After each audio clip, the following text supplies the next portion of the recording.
Okay, we need to get our good drawing paper once we've done all our practices and get ready to create that room, just the basic edges of the ceiling and the wall like we had on that practice paper. But we get to make that choice if we want our room to look super long, so this wall back here is small, or the wall is bigger because we have a lot of information we want to put on there.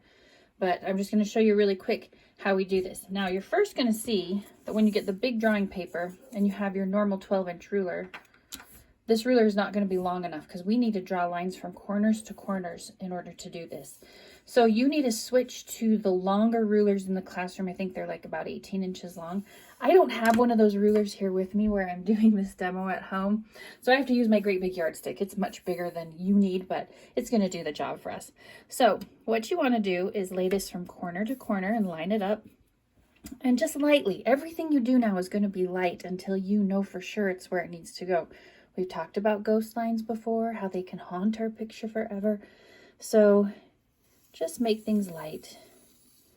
Okay, so I can barely see this line. I might draw this a little bit darker so that it picks up a little bit better for the camera, but that's how light you want to do this for the first time. Like I said, I'm going to draw a little darker now so you can see what's going on. Again, corner to corner, so I'm just doing an X through the paper. So that one's a little bit darker. This is going to be my vanishing point, always right there where they crisscross. So I do need to kind of keep that point in place. Now the rest of this I can do with my shorter ruler. That's all you need the long rulers for, was for this corner to corner. For this part, I can just need to decide where I want this to be. And this kind of takes a little bit of eyeballing, but use the edge of your paper and compare it to the ruler and see that those look pretty parallel. If I want this big, I'm just going to kind of line up this ruler and just slide it up until I feel like it's where I want it. Maybe I kind of just want a medium-sized room. That's a really bumpy side of the ruler. I'm going to switch sides. So again, line it up and just kind of slide it and move it. And if it looks really wacky, like that obviously is crooked, straighten it up. See how straight you can get it. If you want to do measuring, you can, but you don't have to. So that looks eyeballed pretty straight. I'm just going to draw a line between these two lines. So it touches this one and this one. Okay, pretty easy so far.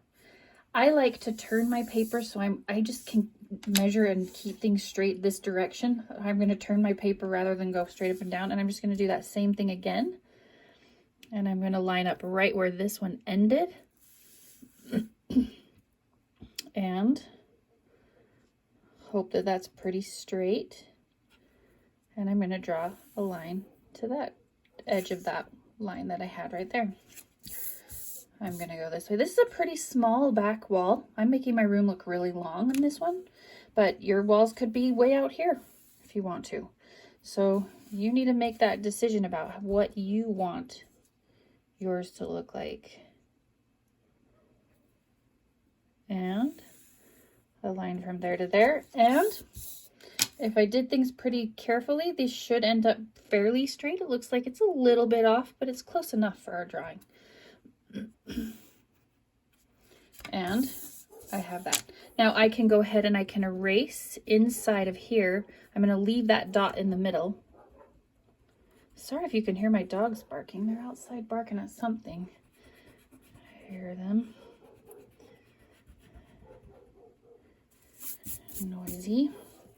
Okay, so I just kind of erased that. I left this little guide dot as my perspective. I've got all of my walls, and that's where it's going to be. Now, like I said, this could be big. This could be super tiny.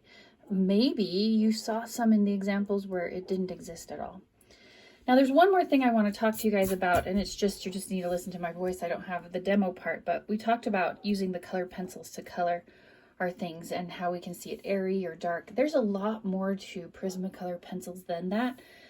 When you do 8th grade art, we get into Prismacolor pencils in a really technical manner.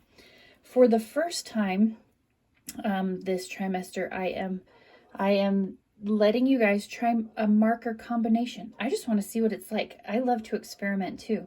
So the alcohol markers are going to be out for you guys. I know that colored pencils draw over the top of an alcohol marker like layer really well. So say you had a sofa and you wanted to color it red. Maybe you did that with marker, maybe even outlined with Sharpie if you wanted to, and you shaded with the Prismacolor pencils. This is an option. I'm excited to see what you guys come up with. I haven't done it before. I don't have examples to show you of that.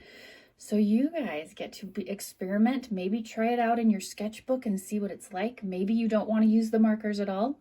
Maybe you only want to use the markers. But I am making that as an option because this trimester is a little shorter than the others and I want to make sure we get this done. I think it will speed up the coloring process a little bit and make it maybe a little more enjoyable, a little more experimental. So try those things out. So once this room is done, with your pencil lightly, you're going to start laying out all of your parts. Remember, 2 pieces of furniture at least. Okay, something like a shelf counts as a piece of furniture. Something like a cool sign on the wall or artwork on the wall, like maybe you put a big thing on the wall, that would count as a piece of furniture even. Rugs I even let count as furniture. So there's a lot of wiggle room to furniture. Openings can be interpreted in a lot of different ways as well. And so you have to have at least 2 openings, at least 2 pieces of furniture, and a pattern. We didn't really talk about a ton either. The pattern could be incorporated onto the object, but remember, patterns can be really geometric or they can be really organic. Back in some of the examples you saw, maybe like where vines were growing everywhere, it would be a pattern of vines. Anything that's repeated again and again is considered a pattern. So you can make that happen in a lot of ways. So get those patterns, think of how you're going to kind of tackle this whole thing.